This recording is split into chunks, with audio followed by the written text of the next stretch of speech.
చేతిలో ఏమో పెట్టుకున్నట్టు ఆ చేతిలో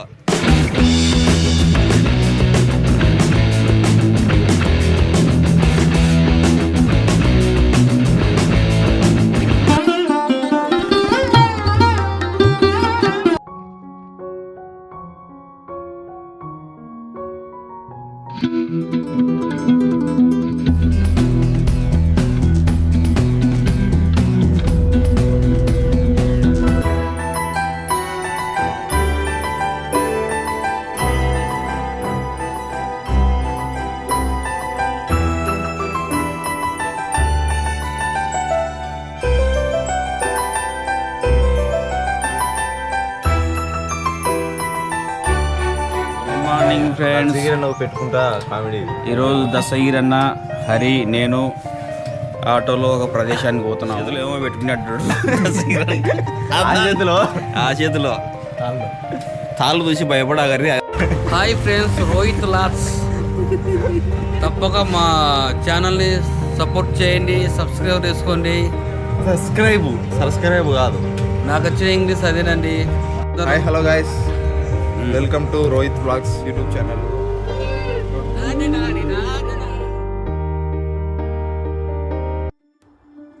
పుట్టు వెంట్రుకలు ఇచ్చే ముందు రోజు నేను దస్తగిరి హరి మనకు కార్యక్రమానికి కావాల్సినటువంటి మేకపోతులు 2 చిన్నవి తీసుకొని రావడానికి అని చెప్పేసి ముగ్గురం కలిసి ఒక ఆటో తీసుకొని వెళ్తున్నాము వేరే ఊరికి. సో ఫుల్ ఎంజాయ్ చేస్తూ వస్తున్నారనమాట. దస్తగిరి హరి ముగ్గురం కలిసి వెళ్ళాము అక్కడికి. ఆటోలో వెళ్ళే సందర్భంలో ఇన్స్టా 360 X5 కెమెరాతో వీడియో షూట్ చేసుకుంటూ వెళ్ళామన్నమాట. ఇవే ఆ 2 చిన్న మేకపోతులు. సో ఆ రోజు నైటు బయలుదేరే ముందు వచ్చేసి మేకపోతులకు పూజ చేస్తున్నారు. మా ఇంటి కులదైవాలు వచ్చేసి 2 అన్నమాట.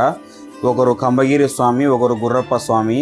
గుర్రప్ప స్వామికి ఆల్రెడీ నా కూతురు అయినటువంటి శర్వానికి పుట్టు వెంట్రికలు ఆల్రెడీ అక్కడ ఇచ్చేసాము. ఇంకా కంబగిరి స్వామికి మా రోహిత్కి వచ్చేసి ఇక్కడ వెంట్రుకలు ఇవ్వాలని చెప్పేసి అనుకున్నాము. కంబగిరి స్వామి అంటే తెలియని వాళ్ళు ఎవరో అనుకోవద్దు, సాక్షాత్తు శ్రీ లక్ష్మీ నరసింహస్వామి అవతారం అన్నమాట. శ్రీ కంబగిరి లక్ష్మీ నరసింహస్వామి యొక్క వైభవాన్ని మనం ఇప్పుడు తెలుసుకుందాము. నంద్యాల జిల్లా అవుకు మండలం పరిధిలోని ఎర్రమల కొండల మధ్య వెలిసిన శ్రీ కంబగిరి లక్ష్మీ నరసింహస్వామి క్షేత్ర మహత్యం, క్షేత్ర పురాణం ఎంతో ఇష్టమైనదన్నమాట. ఇప్పటి వరకు లభ్యమైన చారిత్రక ఆధారాలు, పురాణాలు, గాథలు మరియు భక్తుల నమ్మకాలన్నింటినీ క్రోడీకరించి ఏ ఒక్క చిన్న అంశాన్ని కూడా వదలకుండా రూపొందించిన సంపూర్ణ క్షేత్ర చరిత్ర గురించి మనం ఇప్పుడు తెలుసుకుందాం. అవతార పూర్వరంగం మరియు పరమశివుని స్తోత్రం. మహావిష్ణువు హిరణ్యకశిపుడిని సంహరించడానికి స్తంభం అంటే కంబం నుండి నరసింహస్వామిగా విద్వోభించాడు.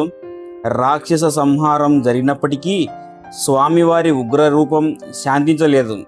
లోకాలు నడిపించే ఆ ఉగ్ర నరసింహుని చల్లబరచడం కోసం ఎవరి వల్ల సాధ్యం కాలేదు. అప్పుడు సాక్షాత్తు కైలాసనాథుడైనటువంటి పరమశివుడు భూమికి తరలి వచ్చాడు.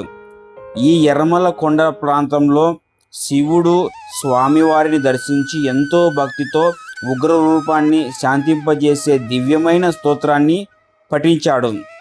ఉగ్రం వీరం మహావిష్ణుం జ్వలంతం సర్వతోముఖం నరసింహం భీషణం భద్రం మృత్యోర్మృత్యుం నమామ్యహం. పరమశివుని స్తోత్రానికి నరసింహస్వామి ఫైనల్గా శాంతించాడనమాట.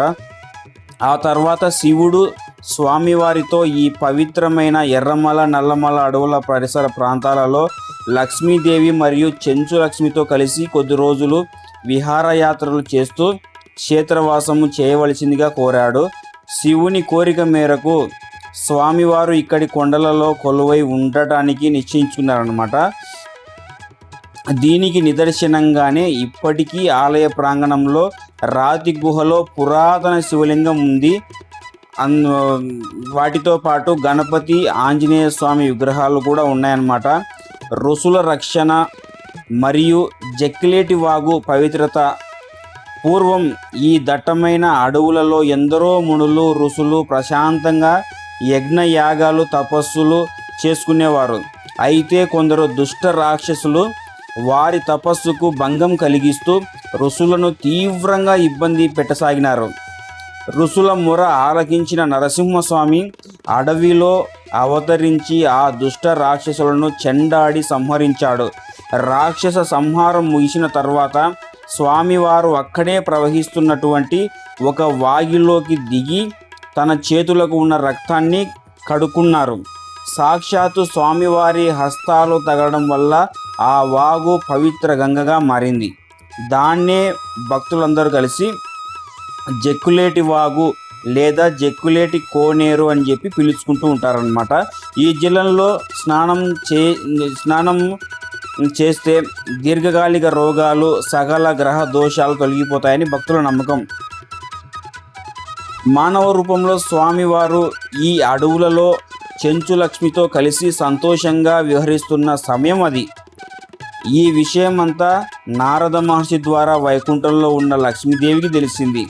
దాంతో లక్ష్మీదేవి స్వయంగా భూలోకానికి తరలి వచ్చి, నేను నీ అర్థాంగిని, ఇక్కడ ఉండగా నువ్వు చెంచు లక్ష్మితో విహరించడం ఏమిటి అని లక్ష్మీదేవి స్వామివారితో వాదనకు దిగింది. అటు లక్ష్మీదేవి ఇటు చెంచు లక్ష్మి. స్థానికులు ఈమెను సద్దలక్కమ్మ అని పిలుచుకుంటారన్నమాట. ఇద్దరి మధ్య జరుగుతున్న వాదోపవాదాలను గొడవను స్వామివారు భరించలేకపోయారు. వారి నుండి తప్పించుకోవడానికి అలాగే భక్తులకు ఒక లీల చూపించడానికి స్వామివారు తక్షణమే ఒక పెద్ద ఉడుము రూపంలోకి మారిపోయారు. ఉడుము అవతారం గురించి తెలుసుకుందాం ఇప్పుడు. చెంచులు మరియు వేటగాళ్ళ వెంటాడటం ఉడుము రూపం దాల్చిన స్వామివారు అడవి గుండా వేగంగా పరిగెత్తసాగారు. అదే సమయంలో అడవిలో జంతువులను వేటాడుకుంటూ జీవించే బోయలు చెంచులు ఆ పెద్ద ఉడుమును చూశారు. ఎలాగైనా దాన్ని పట్టుకోవాలనే ఉద్దేశంతో వేటగాళ్ళంతా కలిసి ఆ ఉడుమును వెంటాడారు. వేటగాళ్లకు దొరకకుండా ఉడుము రూపంలో ఉన్న స్వామి ఎర్రమల కొండల్లోని ఒక చిన్న గుహ లోపలికి దూరిపోయారు. వేటగాళ్ళు గుహ ద్వారం వద్దకు చేరుకొని లోపలికి వెళ్ళిన ఉడుము తోకను పట్టుకొని బయటికి లాగడానికి తమ శక్తినంతా ఉపయోగించి బలంగా ప్రయత్నించారు. వేటగాళ్ళు ఎంత లాగినా ఉడుము అస్సలు కదలలేదు. చర్మంతో ఉన్న ఉడుము కాస్త వారి కళ్ళ ముందే మెల్లగా రాయిగా అంటే శిలగా మారిపోయింది. ఆ క్షణంలోనే అక్కడ ఒక దివ్యమైన కాంతి పుట్టి ఆకాశవాణి వినిపించింది. నేను సాక్షాత్తు శ్రీ లక్ష్మీ నరసింహస్వామిని. మీ భక్తికి వేటకు మెచ్చి ఇక్కడే ఉడుము రూపంలో స్వయంభువుగా వెలిశాను. స్వామివారు ఉడుము రూపంలో వెలవడానికి ఒక గొప్ప ఆధ్యాత్మిక అంతరార్థం ఉంది. లోకంలో ఉడుము పట్టు అనే సామెత ఉంది.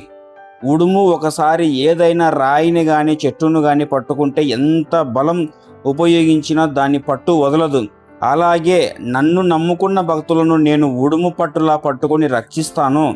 ఏ పరిస్థితిలోనైనా వారిని వదిలిపెట్టను అని అభయమివ్వడమే ఈ అవతార రహస్యం. స్వామి ఉడుముగా మారిపోవడం చూసి లక్ష్మీదేవి దుఃఖించింది. స్వామి లేని చోట తానుండలేనని ఆయనకు ఎదురుగానే తాను కూడా అక్కడే శిలగా లక్ష్మీదేవి ఆలయంగా అవతరించింది.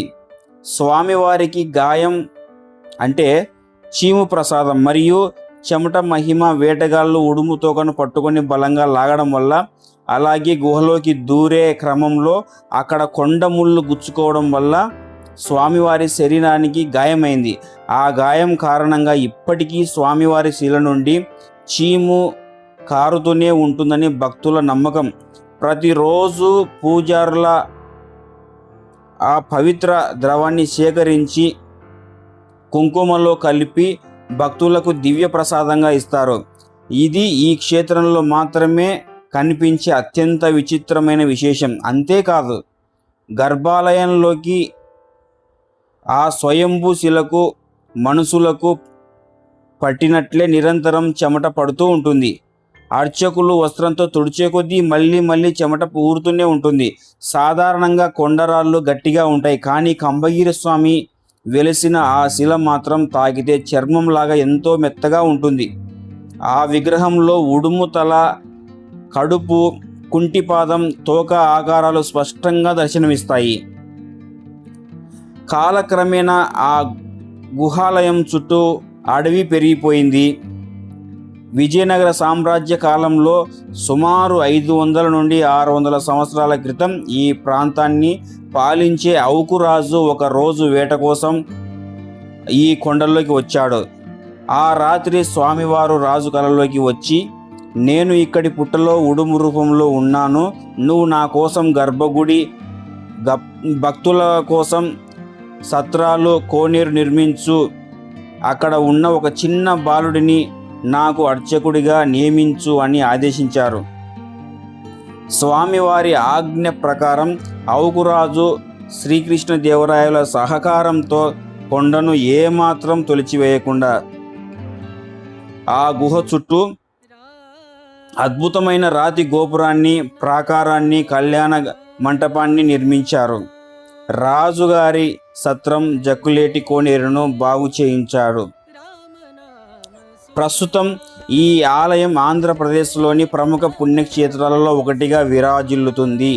చుట్టుపక్కల అచ్చం ముడువు ఆకారంలోనే ఉండే ఒక పెద్ద కొండ భక్తులకు ప్రకృతి కల్పించిన నిదర్శనంగా కనిపిస్తుంది.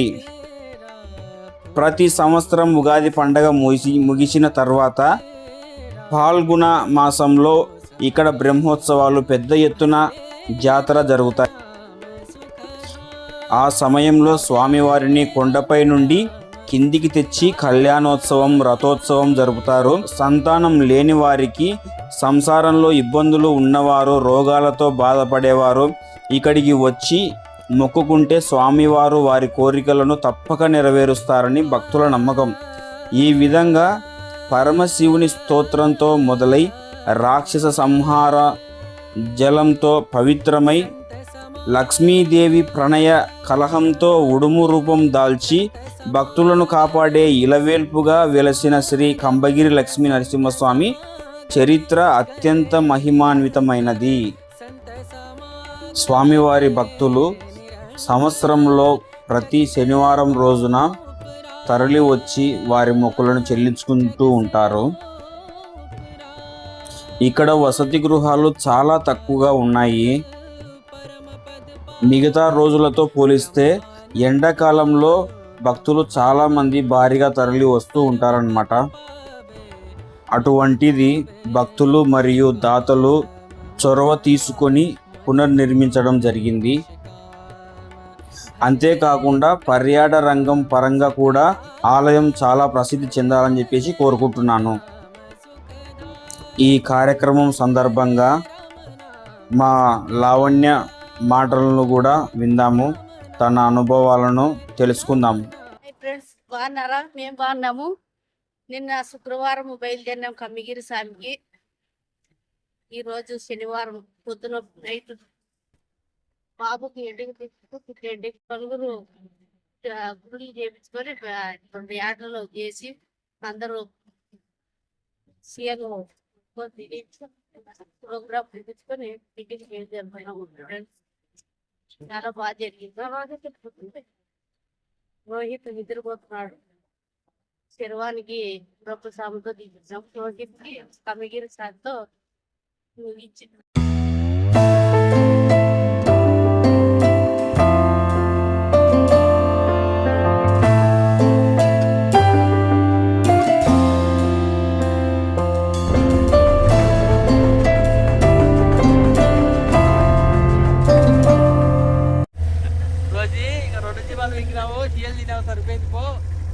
మిగిలింది వేసుకుపోయింది ఇంటికి వేసుకొని. హాయ్ ఫ్రెండ్స్, ఈరోజు కమ్మగిరి సాగికి వచ్చినాం. ఈరోజు రోహిత్కి ఎంటికలు చాలా బాగా హ్యాపీగా జరిగింది. 2 పొట్టేళ్ళకి వచ్చాము. అందరం హ్యాపీగా తిని చాలా దుమ్ము కొట్టుకుంటూ వస్తున్నాం. దుమ్ముగా హ్యాపీగా ఆనందంగా నవ్వుకుంటూ మాట్లాడుకుంటూ చీరు పాపం కాళ్ళు నొచ్చిందంట, చాలా తిప్పలు పడుతున్నాడు. ఏం చేయాలన్నా చెప్పు, నీ గురించి చెప్తానేది అప్పుడు కాళ్ళు తప్పితే మనకు బాధ. మా తమ్మునికి కాలు బెసికిందంట ఫ్రెండ్స్. ఏమన్నా మీ దగ్గర ఐడియా ఉంటే కనుక చెప్పారు. చెప్తారు వాళ్ళు, ఏమని చెప్తారు? తెగొట్టుకొని చెప్తారు వాళ్ళు ఐడియా అడిగితే. తిట్టుకొని చెప్తారా? కామెడీ వీడియోలు తీస్తుంటాడు మా తమ్ముడు. మీరు చూస్తుంటారా? చూసి